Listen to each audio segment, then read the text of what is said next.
Is with you. And also with you. This is a reading of the Holy Gospel as we find in the tradition of St. Mark. Glory to you, Lord. Jesus and his disciples set out for the villages of Caesarea Philippi. And along the way he asked his disciples, "Who do people say that I am?" They said in reply, "John the Baptist. Others Elijah, and still others one of the prophets." And he said to them, "But who do you say that I am?" Peter said to him in reply, "You are the Christ." Then he warned them not to tell anybody about him. He began to teach them that the Son of Man must suffer greatly and be rejected by the elders and the chief priests and the scribes, and be killed and be raised up in 3 days. He spoke this quite openly. Then Peter took him aside and began to rebuke him. At this he turned around and looked at his disciples and rebuked Peter and said, "Get behind me, Satan. You are thinking not as God does, but as man."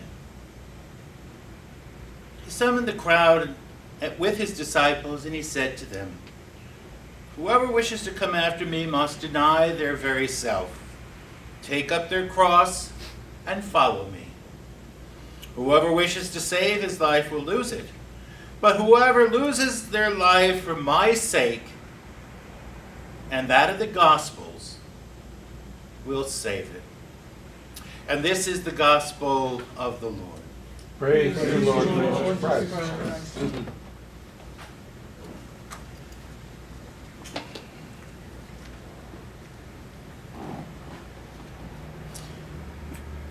It would seem that it wasn't too long ago that we had this very gospel. And we discussed that whole idea of who do we say that Jesus is.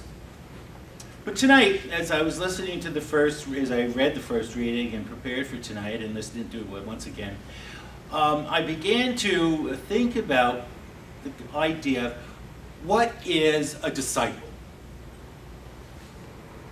How do we understand the role of disciple? Well, first of all, we need to look at the historical background. In the day of Jesus, an individual scholar, whether he be a religious scholar or any other kind of scholar, would have a school around him. And that school would be a group of individuals who were attracted to him, whether through their philosophy or way of life or whatever it might be. And these individuals would be his disciples. They would follow him, and it usually was a him because women were not allowed to do this, but they would follow the teacher and learn from him. And so he would meet with them in the square. He would sit with them and discuss various things. And it was more of a dialogue between the student and the teacher. And we see this very, very prominently in the yeshiva today, where young men are learning about the Talmud and they're battering back and forth. If you go into a classroom with that, it sounds like babble because everybody's screaming at once trying to get a point across, and they sit across from another individual student and they're going back and forth, back and forth. That's one way of learning, obviously. But a disciple was one who was willing to follow an individual, give up everything. And we see this throughout the history. We see that Plato, Aristotle, and all the great philosophers of the ancient world had disciples, had individuals who followed them, who learned from them, their students. We even read in the Acts of the Apostles, Paul telling us that he was a student of the great Rabbi Gamaliel and sat at his feet. And literally they did. The teacher would sit on a stone or a chair or wherever, and the students would be around his feet, sitting on the ground, giving him prominence, giving him a show of honor. So what is a disciple? And we hear tonight Jesus gathering his disciples And we've been listening over and over again in the scriptures, especially the gospel stories about the disciples leaving everything, Peter, James, and John, they're fishermen, and Jesus comes, and a miracle happens, and they follow him, and Zebedee's sons, and along the way, and Matthew the tax collector, so we know the story of the call of the disciples. But what is it that entices an individual to literally leave everything behind to follow this individual and to learn from him? Now, the intent is that then that disciple goes off and becomes a master teacher. Then they too will have disciples around them to carry on the legacy of their teacher. But we know that anytime you are taught something and go to teach it again, there's always another nuance on that. There's a different little twist, something that you may have discovered, something you may have thought about, something that has developed that theory. And so today, Jesus is getting ready to take his leave. Jesus knows that the time for his departure from these individual disciples is at hand, and he has to begin to understand, they have to begin to understand, what is it that people are saying about me? How am I being accepted? How am I being understood by individuals around us? And as we hear, some are saying that they're saying that you are a disciple or a prophet raised from the dead, which was one of the signs of the coming of the Messiah. And then the question is turned. And the disciples now have to stand and give their answer. And who do you say that I am?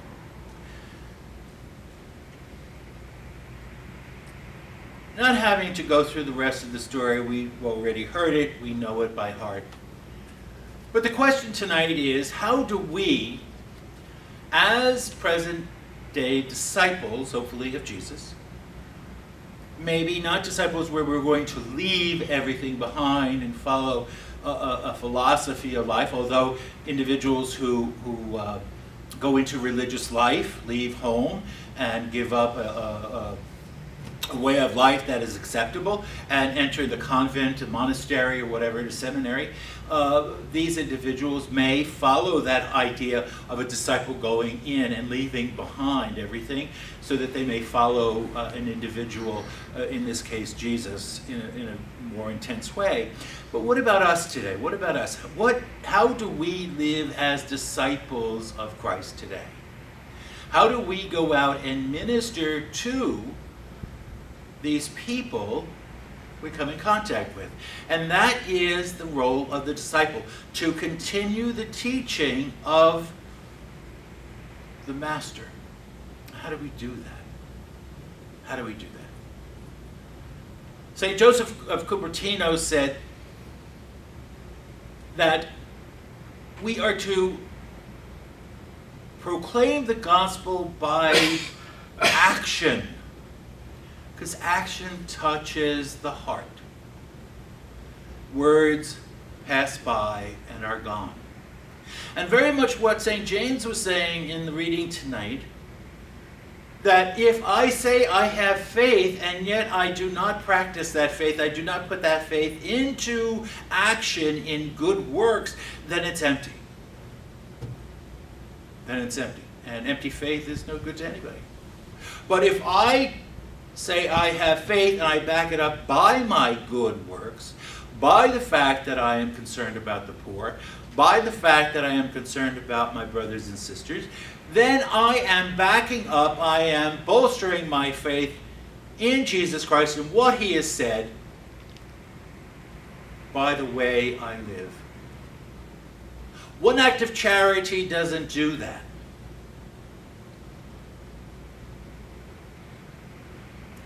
There's a story that I heard many years ago. There was a miser in town. And he was a nasty old man. And he would count his coins every day on his porch.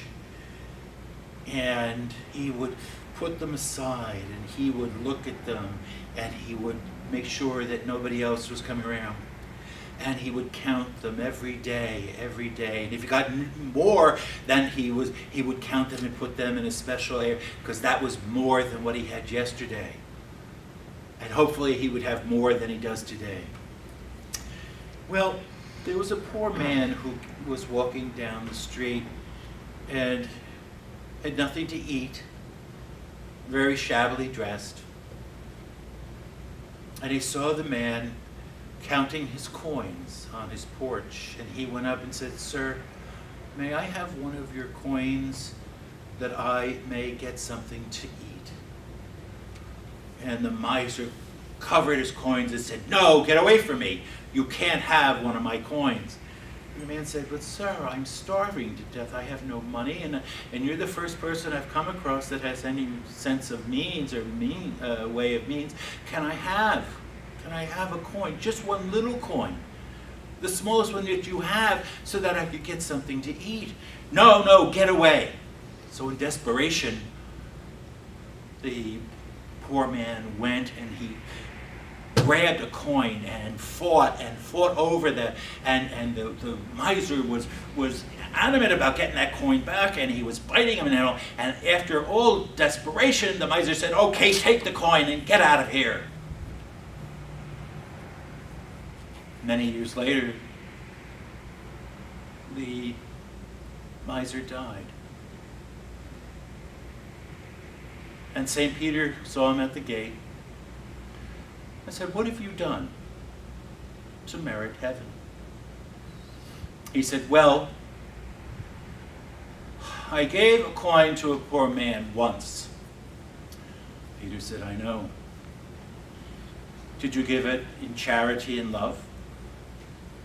He said, "Not quite.